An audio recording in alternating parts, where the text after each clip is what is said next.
Hello, everyone. The stock market had a good start to the day, sold off. We rallied off the lows and unfortunately sold off into the close, giving the market a pretty confused overall look. And actually, if you look at the NASDAQ, you can see that once again, most of the action was done overnight, and that has been the case since the lows in June.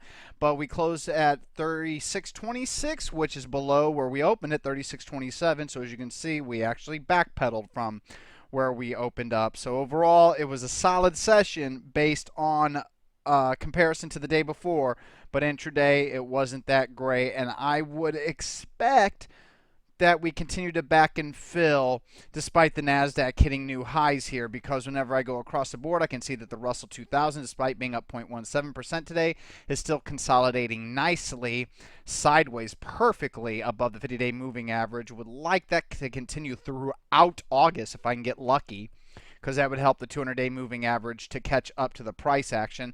S&P 500 continues to consolidate its gains. The New York Stock Exchange continues to consolidate its gains, and so does the Dow Jones Industrial Average. And as long as it's above the 50-day moving average, I have zero selling pressure on my model, and we remain under a buy signal. Now, despite that, we did have some sells today. Visa collapsing hard below the 50-day moving average on strong volume. This, for me, is only 25% sell. Could be 50% for you because the volume is huge on this 50-day moving average crack, while MasterCard went the opposite direction. But still, me, I'm going to use the low a day of 170.99 before I start selling off en masse. And with the 200-day moving average still decently above where we went long back here in August, the 31st, I'm not sure where I'm at on there. Oh, way off. August 31st. As you can see, we still have a 38% gain, and I'm willing to let it go all the way down to 25% before I get out of my final position. But so far, the trade has worked out well. I'll give Visa some room to wiggle since it is a leading stock and since everybody uses a Visa and MasterCard. Also, 3D Systems, we got a good fill with our signal came. It announced earnings in the morning, so we got a decent fill at 49.24, and it's still holding above the 50-day moving average, but a close below the 48.10 level, also coinciding with the close below the 20-day moving average right here, the magenta line as you see. That's going to trigger a 25% sell. If volume would have been heavier today above average, it would have been 50 to 75%. However, with the 50-day moving average still being right there, I'm going to go ahead and use that as the final sell signal line. So if DDD fails that, then it'll be completely out.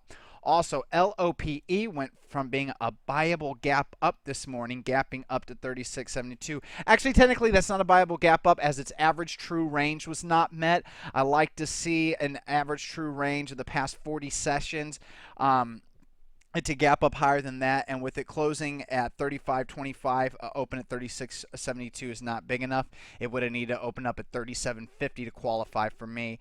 However, the gap didn't hold and it sold off, and with the close at 33.82 being below the low a day here, 34.21, that's a full sell, even with the 50-day moving average right there acting as support. LOPE should not have acted like that, so it's going to have to reset up and build another base before it even comes along. I tell you what, that one day pretty much screws up that chart for good for a while for LOPE. The big news of the day is once again our option specialist killed it today again on this time it was a straight out call buy on QCore, as they have a monopoly in their area basically and they're making money.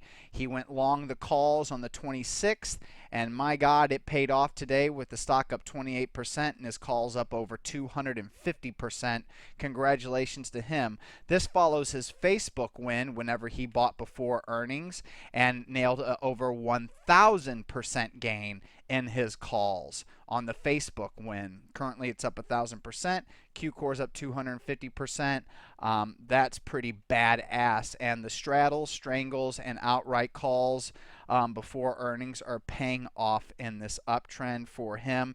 It was a six-figure day for him personally, and that's what I'm talking about. His best summer ever, and it's been a very good summer for earnings overall, with Facebook being the king of the king. Don't forget, he's also been on FFIV, got that gap up, and BIDU. He also nailed that buyable gap up before with the straddle play. So quite an eventful period this summer has been.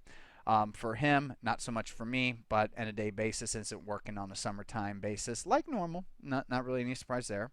RGR is giving a pocket pivot point buy signal. Keep your eye on that one. I need to see more of a right side of a base before I go long, but if you like to get it off the lows, there you go. PERI, another pocket pivot point buy signal above the 50-day moving average. Once again, I want to see that base work on more of a right side, maybe build a handle before I get long, but if you like to get off the lows, Perry's offering an excellent opportunity right there. Also, VRX and Dollar General gave pocket pivot point buy signals into the new high ground.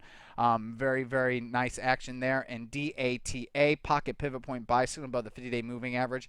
I like this IPO, and I have a feeling we're going to, as long as this uptrend continues, we can see $100 in this stock price, just like we're expecting on QCore to be able to at least, hit 75 and hopefully go to par at $100 per share also on that guy. Also for the ETF side, we noticed that Egypt looks like, after Morsi's been ousted, that it's starting to stabilize and wants to move higher, and Vietnam is giving a strong ETF signal after some extremely quiet trade off the lows, so that's pretty interesting to me too. Not a pocket pivot point buy signal, but still a signal off the lows. The only actionable signal tonight for me is WBMD, WebMD Health Holdings, announced earnings today. Some big growth in the earnings and sales, and more is expected in the upcoming quarters. You can see gap up was held back here in February. A gap up was held back here in May. Well, actually, it was held early on. It lost it in June, but then that led to another gap up, which has been held so far in July. Now we're getting a pocket pivot point buy signal on above average volume in this stock. So with the medical sector obviously doing very well, with biotech killing it, I think that this is another great play. And speaking of killing it, if you want to see another big winner for our options guru in the chat room that was not taken, BEAT was told by our options expert that we should get long and buy calls. I wasn't convinced, and actually he wasn't able to convince himself, so he didn't buy those calls. But once again, if he would have, it would have been another 100% winning stock trade in less than 30 days, adding to the 1,000% Facebook gain, the 250% QCore gain, and the 75% plus gain in his at the money Baidu call options that were purchased. So quite an eventful summer, to say the least. But with WBMD, it's going to be 2% in the risk account, 2% in the non-risk account, and unfortunately there are no calls or straddle plays for him overnight, so I can't leave you guys on any money-making note.